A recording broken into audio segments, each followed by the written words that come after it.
Right, it's 10 to 9 in the morning on the 7th of August 2014. Right, this is a big one. Pay attention.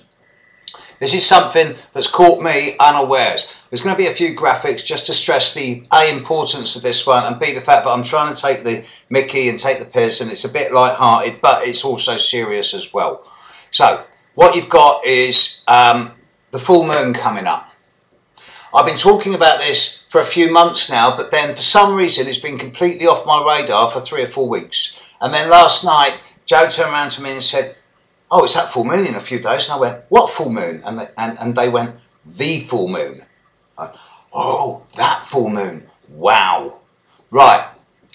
3 days time, something like that. 2-3 days time, it's full moon.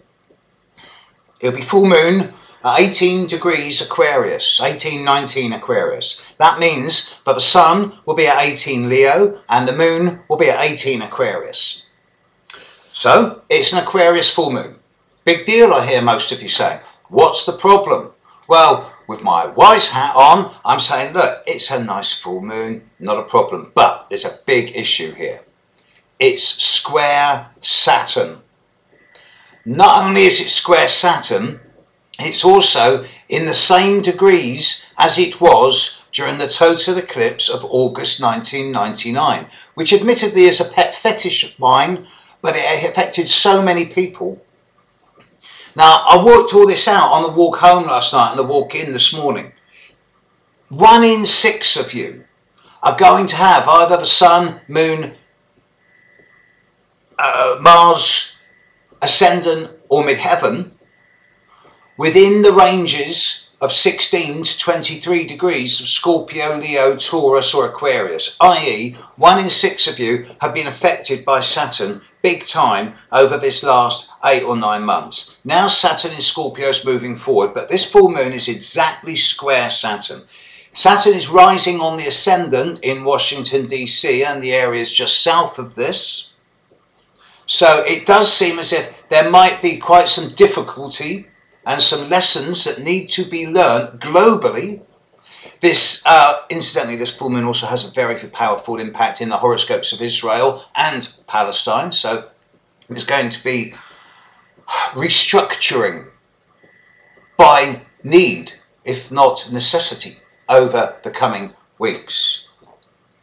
It's bringing to a close stuff which happened secretly in 1999. There's going to be a lot of skeletons coming out of the closet, and a lot of people are going to suddenly find themselves with that firm hand of responsibility and even the law on their shoulders and going to be going, "Oi, we want a word with you. You're going to be held accountable." This full moon is a stinker. It's great for a number of different reasons, because it's in Aquarius and the sun's in Leo, and great. Full moon's a good time. It's a super moon. It's big. Great. It's square Saturn. This is endgame for a lot of things. Those of you who've been under pressure 9 months, stop right now. Step back. Look at everything that's happened in terms of restriction, blockage, forced restructuring over the last 9 months. Sit aside from it, look at it from an objective, detached, impersonal perspective, and then get your metaphorical scalpel out and cut your losses. This full moon over the next few days is a time to let go of those things, people, situations and environments that are past their sell-by date and have reached the end of their shelf life. And it's not loss. It is weeding and pruning and streamlining and clearing the decks and letting go of things, people, situations and environments that are no longer relevant and indeed are blocking future development. It is Saturn. He can be ruthless and merciless, but he's also kind in his cruelty. He never destroys. He just prepares the ground for the next generation. And the fact that it is so pertinent to 1999, to August 1999, does say to me we are now at the end of a 15-year, 14.5-year to 15-year cycle. Saturn is opposite where it was in 1999. The sun is where it was in 1999. Uranus has moved 2 signs on from where it was in 1999. Neptune has moved 1 sign almost exactly on from where it was in 1999. There are very strong evocations and resonations with August 99 now, in a way that is final and permanent. Hopefully, after this full moon, I'll never have to look back to August 1999 and the Grand Cross at that time in any type of significant way again, because I really do believe this is it. This is the final endgame. So yes, this is a bit of a red alert, folks. And a number of us are going to get buttons pushed in a way that's not dramatic and evocative and sudden crises and sudden explosions. That's not going to happen. But it is going to be endgame. So don't be scared to make some hard choices in the next few days.